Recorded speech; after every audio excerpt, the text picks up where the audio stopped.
Ja, täna on Artišoki biennaali 4. päev. Esitleme Dmitri Gerasimovi teost, mida te näete siin samas väljas.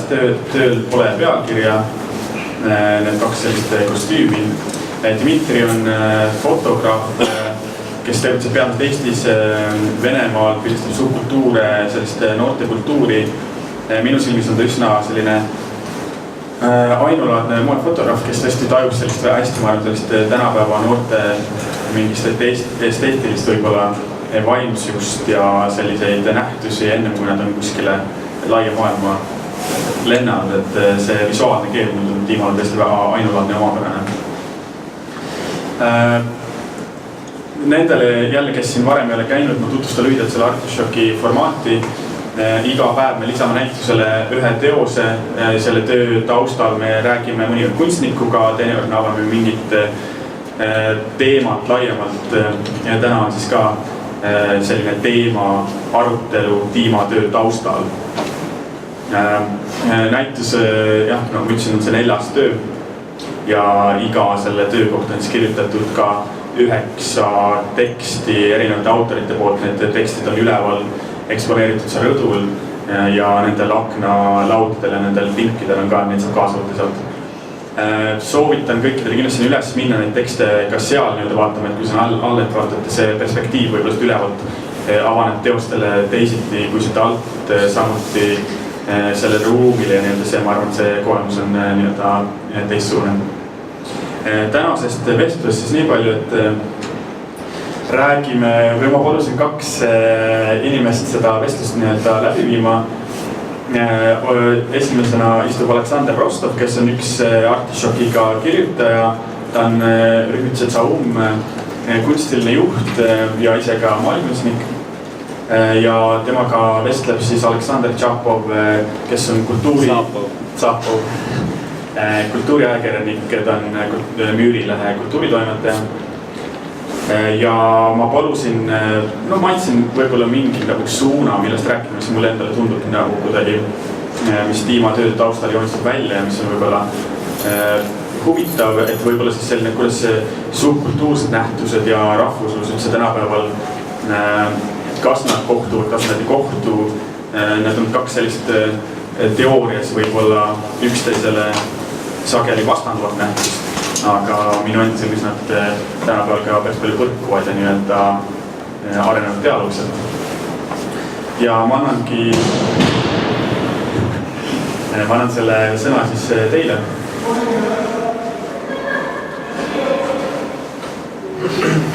Tervist, kuuleb jah. Tõsi ta on, et Sten kutsus siia meid vestlema, et selles mõttes ega ta minu puhul asjatundjat ei saanud siia, sest ma ei ole tegelenud ei moeajalooga ega moega üldisemalt ega ka kitsamalt otseselt subkultuurida, aga proovime siis mingisuguseid sildasid siin ehitada. Ja kui teil on endal midagi, siis loomulikult segage vahele ja avaldage ka arvamust. Tahtsin mõttes võrdluseks öelda? Ja, ma olen ka siin ebaprofessionaalse inimesena, kes pigem nagu taunib üldse seda terminoloogiat ja mõtlet kontseptsiooni nagu subkultuurist. Ju siis saab olema huvitav. Aga kui nüüd siis ots lahti teha selle Tiima tööga, et küllap olete vähemalt osaliselt neid tekste lugenud ja seal toodi siis erinevad kirjutajad erinevate külgede alt neid asju välja, et paljud refereerisid siis sellisele militaarsusele, kamuflaažile ja nii edasi ja tõepoolest ütleme seda Tiima tööd, mis seal on, kui seda nüüd võtta sellise kunstiteosena, võib väga erinevalt lahti lugeda. Ja minu jaoks ta selles mõttes nagu see töö ise ei seostu kuidagi mingisuguse subkultuursuse mõistega, sest subkultuur, kui seda kuidagi klassikaliselt võtta, on alati olnud mingisugune kas ta on olnud selline kontrakultuuriline vastandus või ta on olnud sellise uue identiteediloome selline viis, kus siis grupp inimesi põhimõtteliselt kas saab või tuleb kokku või tekib see kuidagi teatavas mõttes isetekkeliselt ja siis hakkab selle suurem kultuuri sees endale mingit oma maja ehitama, kas siis läbi riietuse, muusika, slängi, käitumisviiside, see nimekiri võiks nagu jätkuda lõputult. Ja Dima töö oma sellises, kuidas öelda, vormirõivalikkuses ju tegelikult mõnes mõttes tasalülitab inimese, eks ole, et vormirõivas on see, et see midagi selles mõttes teistmoodi kollektiivset, et see inimese identiteet või see mina justkui sinna sellesse rõivasse pigem kaob ära ja see, kui me räägime sellest värvist, ma ei tea, kas see värv on selline, kuidas me mingi beeži ja pruuni või rohelise varjun või mis selle värvi nimi on, ma ei tea, oskab keegi öelda? Kaki või? Ütleks kaki või? Et see on sellises klassikas ja tõepoolest sõjaväe ja skaudi vormides ja kas või isegi koolirõivastuses olnud selline lemmikvärv, mida on kasutatud mingi selline, ühelt poolt on see kamuflaaži element, aga teiselt poolt on ta ka selline neutraalne värv ja siis need õmblused või traageldused, mis siis Dihmal seal need 2 erinevat trikoloori, mis seal peal on, peaks siis olema, ütleme, selline ainus element, mis siis nagu selle anonüümse rõivale justkui mingi tähenduse annab. Mulle tundub alati, kui kantakse sellist nagu vormirõivast, mis on selline parafraseerin nagu sõjaväelisele riidele, siis nagu sellist riiet kannavad ainult kas nagu siis päriselt sõjaväe inimesed või siis nagu noored nagu teismelised, kes nagu mõnitavad sellega sõjaväge ja teevad nagu mingisugust riigi vägivalla monopoli autoriteedi süsteemi. Et selles suhtes subkultuursus kui nähtus on, ma ei saa seda sõna isegi öelda, külmaväriline. See on essentially on see nagu tavaliselt noorte inimeste mingisugune kogunemine mingisuguste jagatud vaadetega ja nii edasi. Counterculture või kontrakultuur on nagu parem sõna selle jaoks just, kes tegelevad nagu kontrakultuurilise tegevusega niimoodi. Ja siis kui nagu keegi hakkab nagu subkultuuriks nagu nimetama, kui nad on nagu nii suureks, et on subkultuur, siis see on nagu midagi, see on nagu märk umbes, et nüüd neid tüüpe on nagu märgatud ja nüüd nagu ajalooprofessor ja nagu härra Hegemoon on nagu vaadanud, et on aeg nagu tasalülitada need tüübid, et see on nagu muutunud natukene liiga nagu isepäiseks nagu asjaks on aeg nagu hakata neile nagu Green Day CD-plaate nagu rohkem müüma. Subkultuur on nagu, kui sõna on selline nagu retooriline wrestlingu manööver, mis nagu võtab hammutuks mingisuguse kontrakultuurilise nähtuse. See on selline nagu, et vanaisa papa ilkena ainult võib nagu öelda, et see on subkultuur, et paneb selle mingi asja nagu omale kohale. Siis kui inimesed nagu, kui noored inimesed ütlevad millegi kohta subkultuur, siis mul on alati see vastikuse nagu reaktsioon nagu orjarahvas nagu nimetab ise ennast nagu mingiks mudaussiks või. Ma tean, ma läksin selle mõttega vist kuskile jooksma. Nojah, sa osutasid nagu õigesti sellele, et mingi hetk justkui keegi autoriteet, kas on siis mingi kriitik või kultuuriajalooline või kes iganes on, võtab mingi nähtuse kokku, tekitab sellele mingisuguse tähistava sõna ja sellega ta mõnes mõttes nagu kirjutab nagu sellele asjale, eks ole, tihtilugu nekroloogi sellele seal endale. Ja teisalt tähendab seda, et kui mingi asi on saavutanud, eks ole, kriitilise massi, siis ongi, kui seal on ju piisavalt palju inimesi, siis ta ongi muutunud selle suurema kultuuri osaks, et siis ta iseenesest juba kaotabki oma selle subkultuuri nagu elemendid või. Ja siis tekib mingi uus asemele ja siis need inimesed, kes selle subkultuuri kuulusid, siis need sealt vananevad oma selle subkultuuri sees, et siis lõpuks ongi, sa näed seal mingi 45-aastane tüüp kõnnib ikka kuskil seal Kalarannas ringi, Slayeri mingi särk seljas ja roki õllepudel käes on ja et need inimesed, kes ei oskagi seda, nad on enda selle identiteedi tekitanud ja nad ei oskagi sellest enam lahti lasta. Aga ma mõtlesin lihtsalt selle vormirõiva suhtes, mul tuli see, proovisin mõelda, et kas on olnud mingisugused, ütleme, ajaloo, ütleme siis siin lääne tsivilisatsionis ajalooliselt mingeid subkultuure, mis on just sellise vormirõiva endale võtnud nagu sellise eristava elemendina, siis ma vist väga ei jõudnud ühegi nii, ma ei tea, kas kellegi teisel oskab öelda, kas on vormirõivast olnud, et kõige lähem, mis ma jõudsin, kui seda tiimatööd vaadates, et kuna ta kasutab neid taskuid, eks ole, ta on selline jakk või pintsak, millel on selline praktiliselt suured taskud, kuhu seda asju panna. Et Mao Zedongile, eks ole, meeldis ka sellist taskutega pintsakut kanda, seda vist nimetatakse tagantjärgiseks Mao Zedongi taskuks ja seda mingi 60-70-ndatel Euroopa sellised intellektuaalid ja vasakpoolsed hakkasid kandma küll selliseid pintsakuid. Aga see nüüd otseselt subkultuur, see oli lihtsalt ülevõtmine ja selline samastumine, siis see väikese Mao Zedongi raamat, siis sai selle sinna taskusse panna ilmus hästi. Kas selle jaki tüübini, kas seal on M65 või sellist, mingi Ameerikas ja okei, see on hästi paljudel erinevatel militaarasjadel on kuidagi ühtne selline.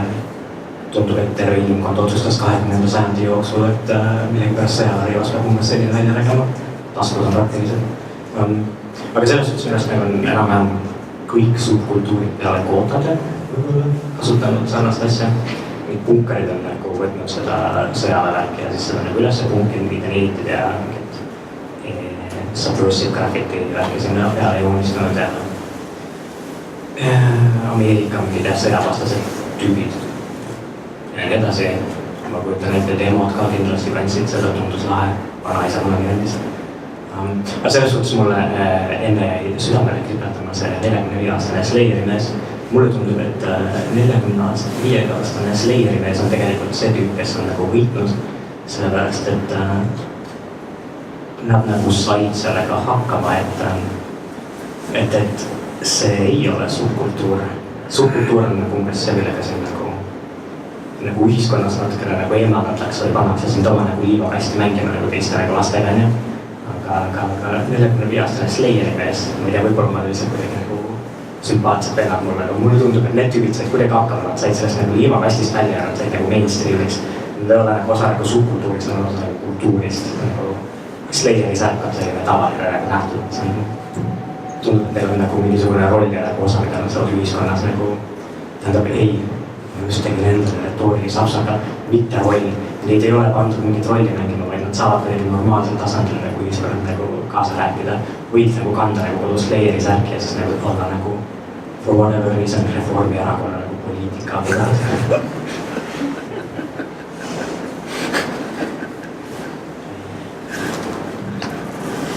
Ja kui nüüd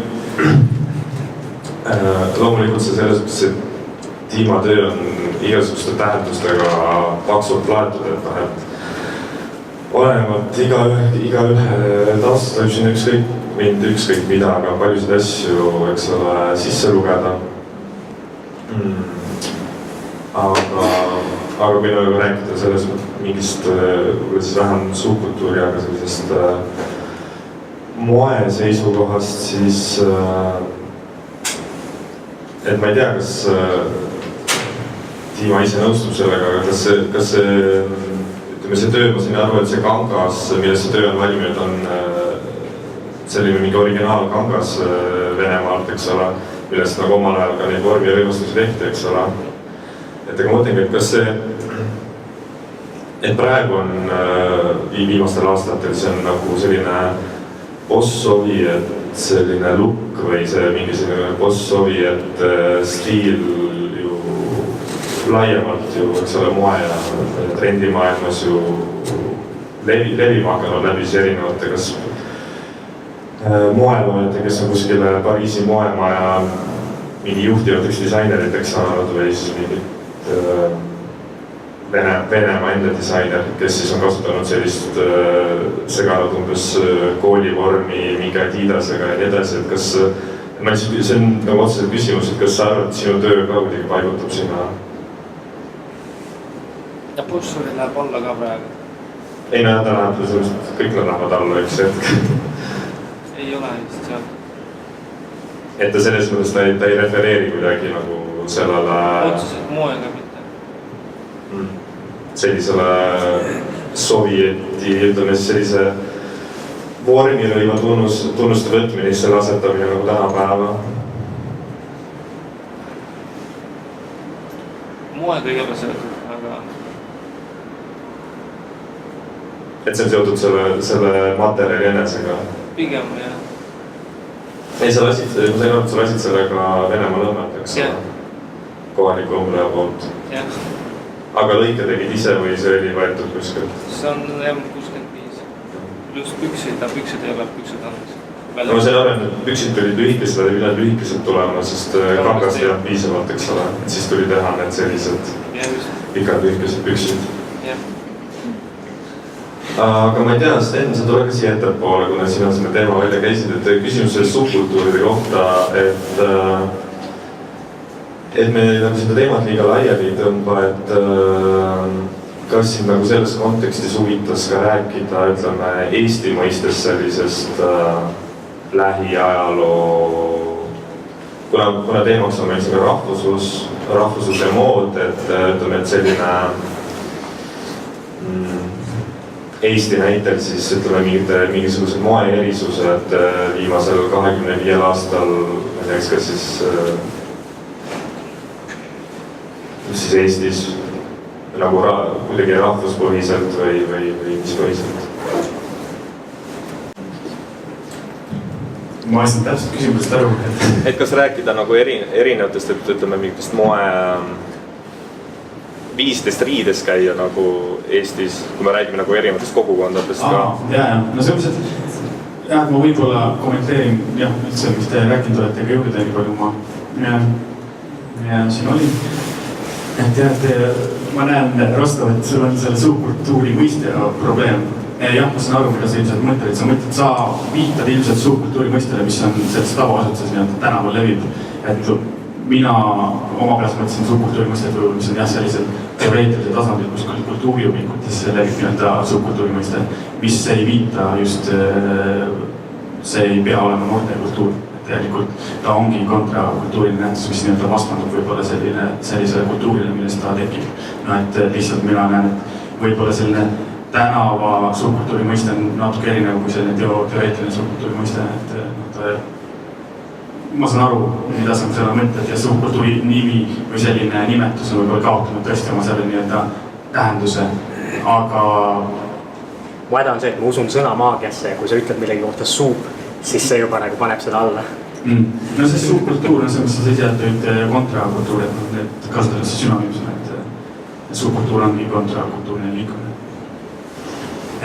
Aga mida ma ise võib-olla mõtlesin, et kuidas see rahvuslus subkultuur seotub, et Eestis on Eesti enamus subkultuursed liikumised on sellised translokaalsed liikumised, mis on siiski lääne subkultuursete liikumiste sellised kohalikud veidikene ümbermängimised.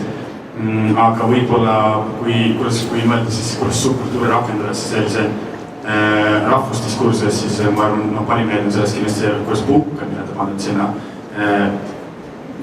see Rakvere punk laulupidu, mis on mida juhatab sisse Toomas Hendrik Ilves ja mis on selline meie rahvusnike sümboliks saanud liikumine, mis pidi olema igasuguse subkultuuri mõiste kategooriate vastand, mis ei tahtnud endale ühte märki ja mis pidi olema just märgi vastand. Kui paljud punkid ise ütlevad, et see on küll punk, et see subkultuur on täielikult etableerunud ja saanud sellise rahvusliku sümboliks. aga et näiteks see oli minu idee näiteks, et üks näide sellest, kuidas võib-olla subkultuursed liikumised on saanud sellise rahvusdiskursse päris tugevaks osaks. Ja võib-olla teine on hea näide on see, millel sa Aleksander Iksapooka siis viitasid, mis on see, kuidas tõesti need Ida-Euroopa elemendid võib-olla on saanud sellises Eesti mingis mõtteks uuteks rahvuslikeks sümboliteks või need hakatakse üha rohkem meie rahvusliku identiteedi nii-öelda siduma. Sellest me rääkisime, me sinu omavahel rääkime sellest intervjuus. Jah, et kui natukene võib-olla siis korraks sellest tiimadest kaugeneda, siis tõesti on, et ju kui rääkida siis ütleme mõnes mõttes kogukonnapõhiselt Eestis, sest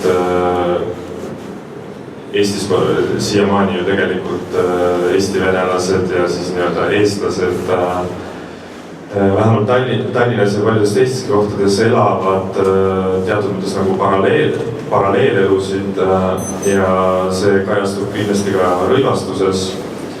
Et alates siis sellest, kuidas 90-ndatel siis sellist tänava moodi kujundas põhimõtteliselt, eks ole, seda, mida pakuti Kadakaturul. Et igasugused fake brändid ja trukkidega dressipüksid ja nii edasi, mida sealt kõike sai, eks ole, odavad sulejoped ja nii edasi. Kuni siis selleni, et kuidas näiteks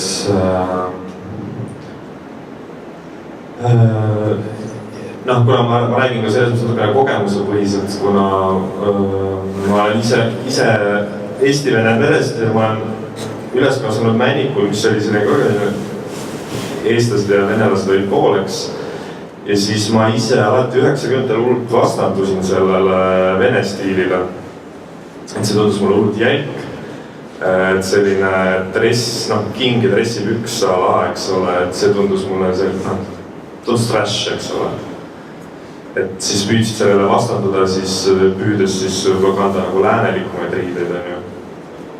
Aga, ja osaliselt see on muutunud, osaliselt, eks ole, me kanname tänapäeval kõik nagu sellist homogeensemat rõivast, aga teisalt ei ole ka see dressipüks ja king ja selline oversize kutsnast must naktagi kuhugi kadunud, eks ole. Ja selles mõttes, et kui me tänaval käime, kui ma käin tänaval ja inimesed tulevad vastu, ma loen nende riietuses, kes nad on, mis nad teevad, siis loomulikult need erisused toimuvad siiamaani, et me võime rõivastuse põhjal ka siiamaani Eestis ja eriti Tallinnas ju eristada umbes, et kust inimene tuleb, eks ole.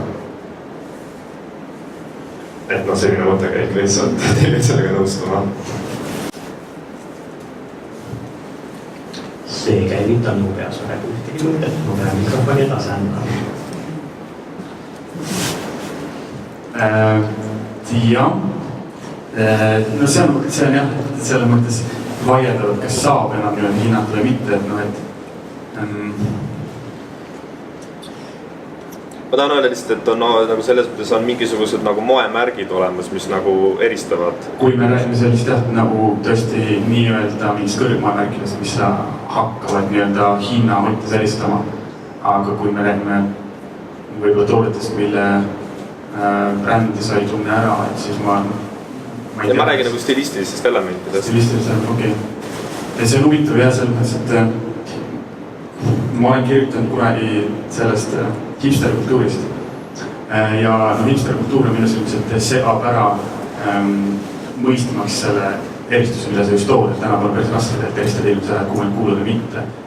Hipsterkultuuri üks minu sellist tunnus on just see, et see subkultuurse kapitali nii-öelda tarbimine sisu tühjalt need elementide ületoomine ja nii-öelda kuidagi tarbimises leiri särgi tüüpab ja 45 ma ei tea, kui teda peaks kvaliteerida. Aga et minu silmis on just selliste subkultuurse nähtuste ekspluateerimine väga levinud, kui ma ei tea, mis saab neid, sa võid neid visuaalselt kuskile kategoriseerida, aga ma ei tea, kas seal on midagi rohkem kui see visuaalne tunnes, mida sa teed. Aga mis mulle endale tundus veel nende tiimatööde baasil, et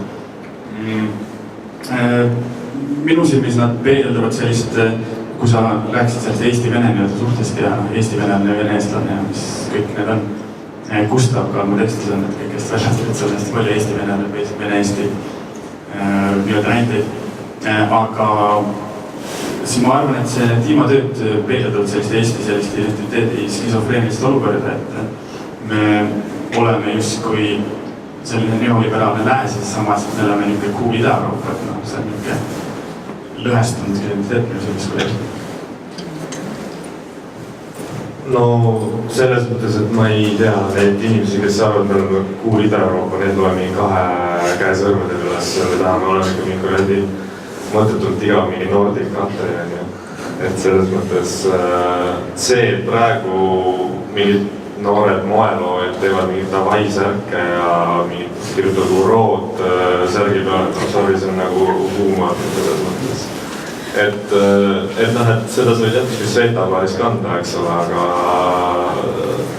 ma tahan selles mõttes, ma tahan lihtsalt selles, ma tahan üldse, see on täpselt see punkt, et mis hetkel, et kui mood võtab üle nagu mingeid märke ja segab neid, sest see on cool või ta tahab sealt nagu ekstraheerida sellist, me kasutame nagu mäetööstuses laenatud mõistet, et ta tahab seal nagu kaevandada seda sümboolset kapitali, et selle läbi mingit nagu endale kuuli juurde võita, siis lihtsalt ma räägin nagu isiklikust seisukohast, et nagu, et seal tekivad sellised eetilised seisukohad, et nagu, et näed, ma saan aru, et sul on mingi sihtgrupp, kes seda ilmselt ostab ja sellega käib, aga samas on see, et pane see uroodsärk selge, siis mine, ütleme sellega Klondike'i selles mõttes, et siis vaatame, kas see töötab nagu.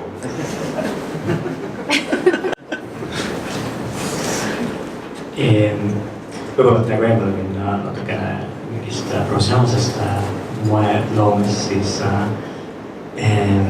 mainisid enne seda õnnetut hipsteri sõna enda, see nagu käivitas mul sellise mõtteprotsessi. Anyway, so et tegelikult mis mulle tundus, et mida nagu siis tolle, kui see sõna levis, mida need inimesed tegid, on seesama, mida siis nagu noored tegelikult nagu kogu aeg teevad, kus kohas nad üritavad nagu mingisugust uut kõigutust leida, mingisugust nagu random ass nagu riideid nagu kokku panna ja tekitada mingisugust nagu uut esteetikat ja uut visuaali, mis on selline just nagu hästi orgaaniline nagu asi, mida nagu noored inimesed teevad, võib-olla taimus moment, kus kohas saab hiietest rääkida nagu mingisugusest eneseväljendusest. Kuskil siis, kui sa umbes nagu 19 saad, siis sa nagu enam ei väljenda ennast nagu hiietega, vaid siis sa see on mingisugune teistsugune tegevus, mida sa sellest ajast teed, sotsiaalsus on selle jaoks muutunud mingisuguseks imelikuks nagu professionaalseks seltskonnamänguks selleks hetkeks.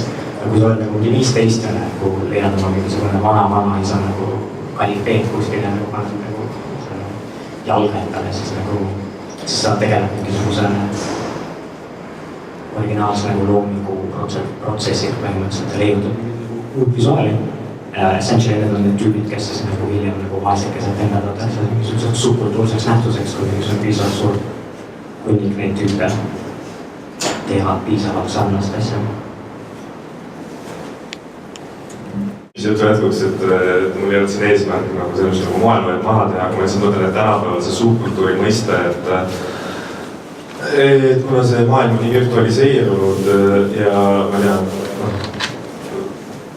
väga paljud inimesed enam ei tee, ma ei tea, see ei tee füüsilist tööd, et ma ei tea, väga suures osas me kõik istume arvuti taga ja kokkuvõttes vahet, et kes mida iganes selle arvutis konkreetselt teeb, kas ta kirjutab või joonistab või monteerib filmi või ma ei tea, tegeleb mingi finantsanalüüsiga, aga on see, et kuna see nagu maailm on nagu sellist steriilseks muutunud ja see on selline põhimõtteliselt mingi selline kontori või need, kuidas öelda siis need no nagu tänapäevane vabrik on ju, et sa istud lihtsalt mingis suures avatud büroos arvuti taga, et siis see subkultuuri mõiste ilmselt on ka nagu teisenenud, et ma ei tea, mis see nagu subkultuur nagu tänapäeval üldse on, et vanasti see nõudis sult nagu mingit panust ja pingutust, et sa oleksid osa mingist subkultuurist, kas see oli mingi koht, kuhu sa pidi minema, võib-olla see oli mingisugused reaalsed füüsilised väljakutsed seal, kas see, mis iganes, kas see võis olla siis igatahes seal oli mingi füüsiline konfrontatsioon selle asjaga, et tänapäeval tundubki, et on selline, et see on selline subkultuurilisus või kontrakultuur, et see kõik muutunud selliseks elustiili objektiks, eks ole. Et ongi see, et ma ostan endale osa millestki, et see on siis mingisugune rõivaasja või mingisugune muu atribuut või no ma ei tea, et töötan pangas ja siis mul on iga ja siis ma ostan mingi tsikli või noh, et selline, et tal selles mõttes ma ei tea, kas see nende subkultuuriliselt vaadeldavate asjade all tänapäeval, kas see on nende soontes nagu enam nagu voolab nagu mingi päris veri või? Ma tundub, et ainukene subkultuur, mis täna praegu maailmas veel kuskil tegutsemas on, võib-olla Aafrikas on ka Aafrika subkultuuridega tuttav, aga on Ameerikas need identity politics tüübid, kes nõuavad, et oma pronoune saaks ise defineerida. See on hästi subkultuurne tegevus. Tüübid saavad kokku ja nagu võivad kokku, et söörksin ja eelmised selle lõmben. Ja siis hästi nagu spetsiifiliselt mängivad neid seltskonnamängu reegleid läbi, mis on nagu välja töötanud. Samal ajal nagu ülejäänud maailm nagu vaatab nagu täpselt selle nagu hegemoni pilguga pealt. Lahtlane komponentid ja liivakasti nagu kummaline tendents definitsiooni järgi subkultuur. Ma ei mõista siin vahel öelda selle, et ma arvan, et täna noored või mis minust nooremad seda Ida-Euroopat niivõrd palju häbenevad, kui meie vanemad tegid. Niimoodi, kes pealiskaudselt üritasid olla läänelikud samas seda mõistmata ja tegelikult omaks võtmata jäid just uurmingi ida-eurooplasteks. Selles mõttes pigem need, kes on praegu kuskil seal vahepeal võtavad Ida-Euroopa identiteedi mingil määral omaks, mingis vormis on isegi äkki rohkem skandinaavialikud. Aga eriti ajastul, kus niikuinii, selles mõttes Eesti on suht ideaalne või mingisugune tormi keskpunktis, et ta on nii hüperkapitalistlik, mis on niikuinii süsteemis on kokku jooksnud ja ta on äärmiselt nagu hästi sünge ja staatiline ja tume, mis on ka niikuinii praeguses kokku jooksnud ajastus nagu kuidagi tõesem ja võluvam ja sügavam. Et selles mõttes ma arvan, et see on suht okei koht, kus olla ja ma ei arva, et noored seda häbenevad, pigem hakkavad seda õumoodi defineerima midagi sellist. Jah, ma üldse ei oska kommenteerida, ma ei tunne nagu palju noori. Ma ei tea, mis nad mõtlevad, et võib-olla sul on õigus. Ma üldiselt näinud, et neid tõdesid on palju, eks ole, et ongi sellised paralleelseid selliseid nišše on ju nii palju praegu, et ei ole, nagu räägitakse sellest mingite suurte narratiivide lõpust ja nii edasi, et mis tänapäeval see suur narratiiv on, mis nagu meid kokku peaks siduma, et ma ei tea, et kui sa räägid praegu, kas on mingid muusikastiilid või mis on see nagu dominant, et kas seal on mingisugune dominant olemas, nagu vist ei ole. Aga selle kohalt pole ka väga tähtis enam, kui niikuinii enamik ajast oled ja enamik tähendusi saad internetist, mis iganes sõltuvas kogukonnas või võrgustikus sa seal oled, siis märksa vähem ongi tähtis see füüsiline, geograafiline. No see ongi seesama, et see subkultuur ei olegi seesama füüsiline konfrontatsioon, et sul ei olegi vaja, et ma võin oma toas istuda ja olla nii-öelda osa mingisugusest hõimust või ma ei tea, mingisugusest kogukonnast, mis eksisteerib ainult kuskil andmeside kaablites, eks ole, selles mõttes. Jah, kuigi ma arvan, et mingi hetk saab see ka üle ja inimesed hakkavad aru saama. Kuigi ma arvan, et mingi hetk see mudel, et pole tähtis, kus ma olen ja mul on internetis oma sõbrad, mingi hetk, et see ammendub kaasa, inimesed saavad aru, et mul on ikkagi vaja ja inimeste füüsilised koosolekud, pilke, puudutust ja nii edasi ja nad hakkavad ja saavad aru, et inimesed on ikka sotsiaalne loom, inimesed on mingil määral lõpuks füüsiline loom ja nad hakkavad otsima just seda, kui nad saavad aru, et ilma seda on nad suht õnnetud, isoleeritud ja üksildased. Ja sellest tuleb ka omamoodi uus kombinatsioon. Samamoodi nagu Ida-Euroopa, läänes tuleb Eestis uus kombinatsioon. otsast välja tegema? Jaa, selles, et ma oletan, et me keegi arvabki, et subkultuur nähtus, see sõna ajab mind ka nii on see füüsiliselt koos olemine, et selles Benedict Anderson kirjutas aastal 83 essee Imagine Communities, mille kuulas tänapäeval käsitleb rahvusi, kes on kujutatav kogukond. Ta viitab sellele, kui trükimeedia hakkas rohkem levima, tekkis ühtne kogukond, kes loeb samat ajalehte ja teadvustab, et on veel palju inimesed loevad seda samat ajalehte, tarbivad samat inforuumi ja tekib mitte kunagi võib-olla kokkupuutu kogukond. Et see on subkultuurne, et see kindlasti on füüsiliselt hängime kuskil koos ja teeme teid koos, et see rahvusidentiteet ei ole ka füüsiliselt koos, ma ei näe paljusid oma inimesi, kes võib Eestis elan, aga siiski see identiteedi mingi baas eksisteerib, et on olemas veel palju inimesi, kes arvavad kuskil, et nad on keegi eestlane. Et subkultuursetel identiteetil on tulnud sarnane loogika juba ammu. Ja jah, et Siim sa viitsid ka, et võib-olla hakata seda füüsilist rohkem otsima, seda sotsiaalsust ja seda. Et jah, paljud sellised mingid feministlikud filosoofid võib-olla viitavadki, et selline individualism ja see viib meid sinna parempoolse juurde tagasi vaikselt, sest see individualism ei paku sulle sellist sotsiaalset koosolemist ja mingit garantiid ja tuge, siis sa otsid sellist grupi identiteeti, meil see on sageli rahvuslik. Samas ma ei näe, miks see oleks nüüd viimane paremale, mis just need viimane vasakule, mis on oma ideoloogiliselt ongi loodud sellele, kuidas inimesed on omavahel seotud, üksteisest sõltuvad, üksteisega sarnased mingil fundamentaalsel tasandil nagu tuumas samad asjad. See on pigem mingil uuel alles tärkava algaval vasakpoolsel uuspotentsiaal.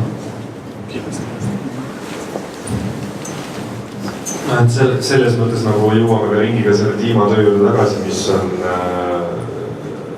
oma, eks ole, selle vormirõia esteetikas, eks ole, et võiks ju kujutleda ka seda, et inimesed hakkaks kandma selles mõttes nagu sarnaseid nagu vormirõival baseeruvad kollektiivseid riideid, eks ole.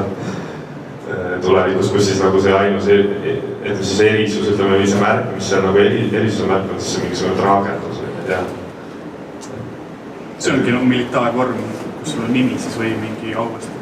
Ja eks neid ajaloos ole ka neid nagu negatiivselt kasutatud, eks ole, koonduslaagris, eks ole, on ka kasutatud neid, et sul on see erisus mingisugusel vormiliidel peal. Aga jah, ma ei tea. Selles nagu sellest tiimatööst nagu ma leian, et suht raske rääkida. Võrreldes võib-olla mõne teise tööga, mis siin tegelevad väga konkreetselt sellise rahvarõia motiiviga, et ta ongi selline, kuidas öelda, et see tema loodud töö ta ei kannagi endas ju selles mõttes, ta ei kanna väga konkreetselt mingi identiteedi tähistajat, eks ole, et ma võin ütelda siduda mingi sovjetiga või militaarsusega, aga üldiselt tal pole ju sellist väga tugevat identiteedi tunnust sellel konkreetsel tööl. Minul on küsimus. Ootama kellele? Väga huvitavas arutelus läheb kaotsi siia meil on üks tiimatöö detail, suppüksid. Ja mul on väga raske öelda, kas Tilma on oma töö teinud irooniliselt autori positsioonilt, kellele täpselt, millisele rahvusele see on esindatud, aga sedasorti suppüksid on üks sisukamaid rõiva detaile nõukogude ajaloost üldse, eks ole, siis sellised väringud üldse kuskil mujal maailmas ei tehtud. Neid pandi alati väga tähele, nõukogude naiste aluspisu ja suppüksi ja samas Tiima on minu meelest toonud esile, et nad on väga skulpturaalsed, nad on kõlelemad, jumal teab mida. Ja kuskilt otsast nad lammutavad selle subkultuuri konstruktsioonid, eks ole. Ma ei tea, kuhu neid panna, ma tahaks õudselt kuulda, mida Tiima nende suppükste all mõtles. Nendes nagu sügavad mõtted ei olnud, rohkem tekkis see nagu visuaalne nagu selle kostüümi komplekti kõrvale oli vaja midagi lisada, mis annaks sellele, mitte väga et see ei oleks väga poliitiline ega ei oleks väga militaarne. Et nad annavad just seda, et sa nagu enne seda kõike, sa paned mingisugused nagu suhkapüksid, mis ei tähenda midagi tegelikult. No, ma ei tea, kas ma vastasin teie küsimusele või mitte. Mind huvitab, jah, kahtlemata. Lihtsalt nad ei esinda mitte mingit moodi, mitte mingit brändi peale Nõukogude mälestused. See on nii. Jah. Siis nad ikka just esindavad midagi. Aga Tiimaga enne vestlesime, et ma saan aru, et need on Valgevenes toodud kaasajal. No nagu nüüd on toodud, eks ole. Ja need on selles mõttes endiselt tootmises. No et selles mõttes on ikkagi kaasaegsed suhkpüksid. Naiste, meeste. Nad on väga odav. Väga lihtsam elu tasand. Et selles mõttes on ka hea näide sellest, et Eesti, mis on viimase 25 aasta jooksul tundmatuseni muutunud paljudes asjades, et siis paljudes riikides ka need tootmisliinid, mis on olemas olnud, et toota mingit laadi rõivaid, need endiselt nagu vuhavad. Ja selles mõttes ei ole mingit katkestust toimunud, eks ole. Vähemalt oleme selle 25 aasta jooksul suutnud säilitada kõige tähtsama kibestunud hinge. Aga me Nõukogude Liidu pärand ja Ida-Euroopa identiteet on hästi huvitav nagu asi, mille keskel me saame. Ja seda sõnad nagu Ida-Euroopa nagu nii nagu romantilisest nagu vaatest nagu laetud on.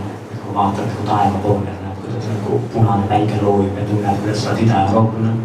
Selles suhtes see on nagu, mis mainisid, ma lugesin välja sellist nagu hukkamõistu sellele nagu reetmisele, mis siin on toimunud, kus kohas on midagi pärast tahama ära normi. Okei, mina nagu mõistan seda hukka ja pean seda nagu reetmiseks. Ja meil on nagu ülipõnev nagu kultuuri, ajalugu ja taust, kus kohas me tuleme ja me oleme selle nagu täielikult nagu reetnud ka, kus kohas nagu me oleme siin nagu klassikalised näited, siin me tegime nagu kosmonautidele nagu kosmosemoosi ja olime osa nagu mingist impeeriumist, mis kõige esimesena taimus, et me võime nagu inimese kosmosesse saata. Ja siis me üritame seda nagu maha päästa endalt, sellist nagu mõtet räänestada ja edasi. Anyways, so mul oli hästi kaval mõte, kuidas ma terve selle jutu kavatsesin subkultuuri peale siduda, aga siis ma kaotasin selle mõtte. See tundub mulle, I guess, nagu hästi viljakas muld, kus kohast ei peaks saama nagu mingisugust subkultuuri ehitada või midagi nagu luua mingisuguse, minu alati mõtlen ikkagi noortekultuurist, kas what's the deal noored inimesed, kas meil on siin noorte inimeste esindajad, miks me reedame oma potentsiaali, kes tahab noorte inimeste eest rääkida, šnorgad. Kas me kõik ei räägi noorte inimest? Mis on noori? Ei, mina olen 30 juba, ma olen väga vana.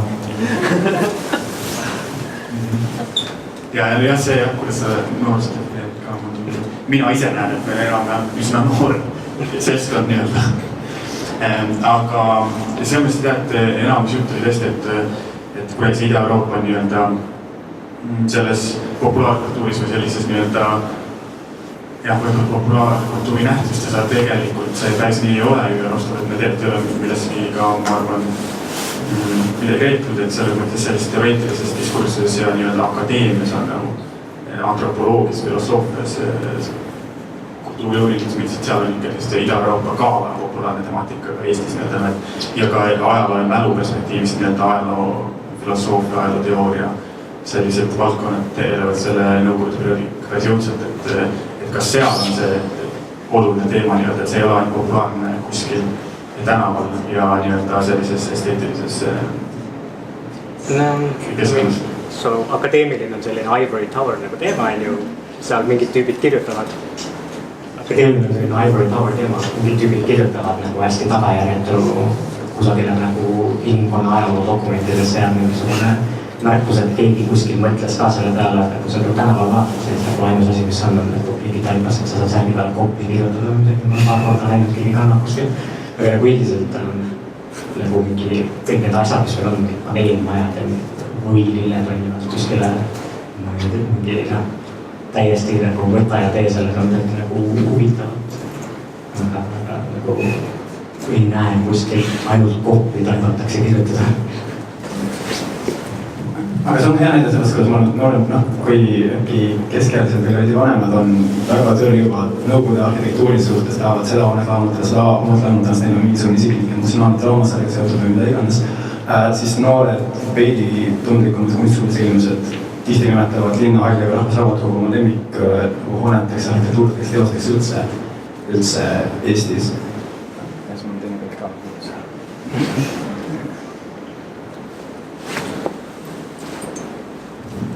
No jah, me oleme siin Timo tõesti juba Linnahalli peal, et asi kisub lappama. Ühesõnaga jah, et need teemad, mille me sulle käsitled, põhimõtteliselt see, mida minus äratas eelkõige see Timo tööd, üks asi on see, et kuidas me seda mingi moeajaloo seisukohast vaatame, mingit vormi ja rõivaste kujunemist ja kuidas mingi venelased laenasid ameeriklased või ameeriklased venelased või hiinlased venelased või ja nii edasi, on ju. Et kuidas me nagu seda tema tööd võime analüüsida, aga tegelikult selle töö võti peitubki, eks ole, selles identiteedi küsimuses, on ju, peamiselt, et mida see meil töö meile räägib siin nagu 2018, eks ole, moest identiteedist nagu Eesti kontekstis. Et need väiksed trikoloori õmblused, et noh, et kui näiteks Vene lipu värvides õmblus siit Tallinna Eesti kontekstist ära võtta, siis see põhimõtteliselt nagu kaotab oma tähenduse, eks ole, kohe. Sest noh, et esiteks Vene lipu trikoloor on midagi unikaalset, eks ole, neid on, me räägime, neid lippe on kümneid, mis kasutavad samu värve, et selles mõttes, et see teos nagu kõnetabki ainult siin selles dialoogis selle nii-öelda sinimustvalgega. Selles mõttes, et kui selle sama univormiga minna kuskile suurlinna, siis lihtsalt vaadatakse, et et kuuled, mis poes sa selle võssi tuleb. Et ta kaotab selles oma nagu selle jõu, on ju.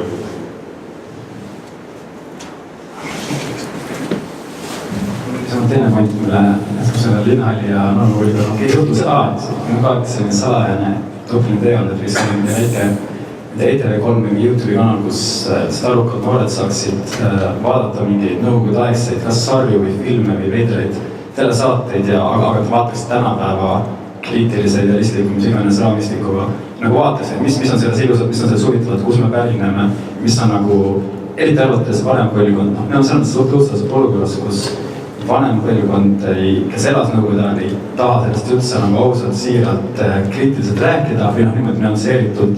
Aga noorem põlvkond, kes peab selle tagajärgedega elama, nemad on olukorras, kus nemad selles perioodil elanud ja vanemad taha sellest rääkida, nemad sellest lõksus, et see on ka nagu kindlasti üks oluline mehhanismi meetod, kuidas võiks mingit uut Eesti või Ida-Euroopa identiteeti luua, ilma mingi konstruktiivse, kriitilise, idealistliku engagementiga selle suhtes, mis oli Nõukogude ja näiteks telesarjad või telesaadete viimased teoste läbi.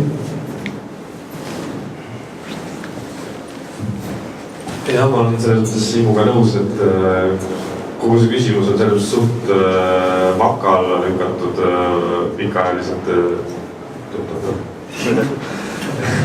Et see on selles mõttes vaka alla pandud tegeleda tegelikult aktiivselt siis selle mõtlemisega, et niisama nagu see Artišoki biennaal tegelikult proovib seda fookus sinna lükata.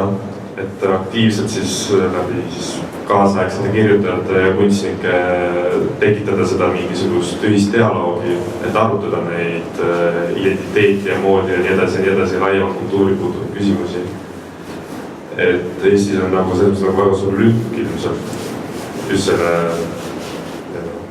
ma ei tea, kas isegi Eestit saab nagu, kas seda saab nagu postsotsialistlikuks ühiskonnaks enam nimetada, aga selline mingisugune transiitühiskond kuhugile, kuhu me ei tea, kuhu see nagu välja jõuab. Et selles väga tänuväärselt see asi siin toimub, et sellel sulle mõtlema pane nagu, ma ka enne rääkisin nagu täpselt sama, et kui ütleme, et on pop kasutada näiteks nüüd, et me kirjutame kõik sloganid kampsunitele kirillitsas on ju, et miks pop on, et selles nagu mõelda järgi, et okei, kellele ma seda teen ja miks ma seda teen ja kas see nagu vajalik või see, või et mida see nagu kaasa toob või ja nii edasi, et nendele küsimustele nagu peaks nagu kõik mõtlema, kui nad neid asju teevad.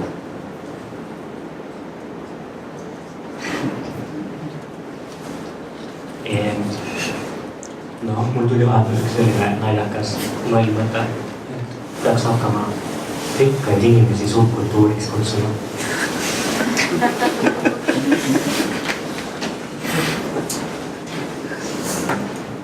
Kas kellelgi veel mingi küsimus, kommentaar publikust ka?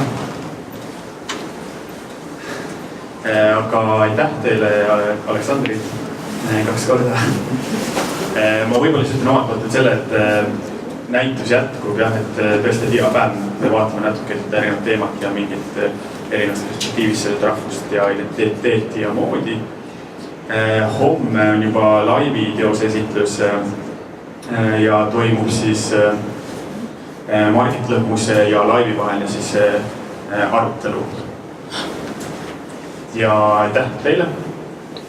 Küsimuse. Ühe küsimuse siia lõppu veel küsiks, et see võib olla küsimus nagu Stenile või Aleksandritele, et kas teie jaoks rahvuslus võib olla ka positiivne mõiste? Kas see võib tähendada seda, mille järele ta mõnes mõttes nagu selles vestluses igatseb, et see oskus lokaalsust hinnata? See küsimus on kõikidele, et ma vastan esimesele loomulikult, et rahvusel positiivne nähtus, et ma ei arva üldse, et see on negatiivne nähtus.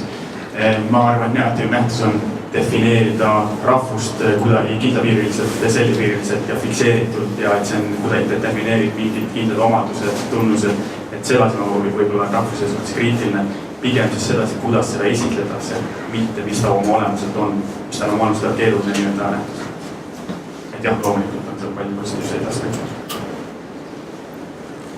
Nõukogude Liit oleks pidanud Eesti identiteedi ära hävitama. Ma olen sellest Seniga nõus, et minu selles tahe, et kas ma suhtun rahvuse negatiivselt positiivselt nagu väga palju ei loe, et ta eksisteerib niikuinii ja mingil määral ta mis kõigis nagu nii või naa, et ma ei samastaks ennast, loomulikult ma ei mõtle ennast mingist patrioodist, aga ma loomulikult samastan mingisuguse keelelist, kultuurilist, mis iganes, ma ei tea, metsas kasvavate seentega on ju. Et ma ei oska öelda, et see nagu pigem mingi paratamatus, ma ei mõtlegi sellest tingimata väga positiivselt või negatiivselt, ma mõtlen, et loomulikult kui tuleb mingi grupp, kes tahab domineerima hakata selles küsimuses, siis ma suhtun sellesse negatiivselt, aga per se nagu, mitte per se, ma ei suhtu sellesse nagu neutraalselt pigem. Et ma arvan, et see, nagu Sten on siin toonitanud erinevates vestlustes, et tema ei nõustu rahvusluse määramisega mingil geograafilistel, keelelistel ja teistel alustel. Et see on selline peaaegu kristlik mõte või ilus mõte, aga ma arvan, et see on paratamatu, et see, miks need asjad on tekkinud, sest mingid kogukonnad on kuskil elanud mingites tingimustes, et ma arvan, neid nagu seda raske selles nagu ümber pöörata või hävitada, et nad nagu eksisteerivad edasi, aga lihtsalt seda peaks kuidagi suutma administreerida nii, et see nagu koledaks selleks.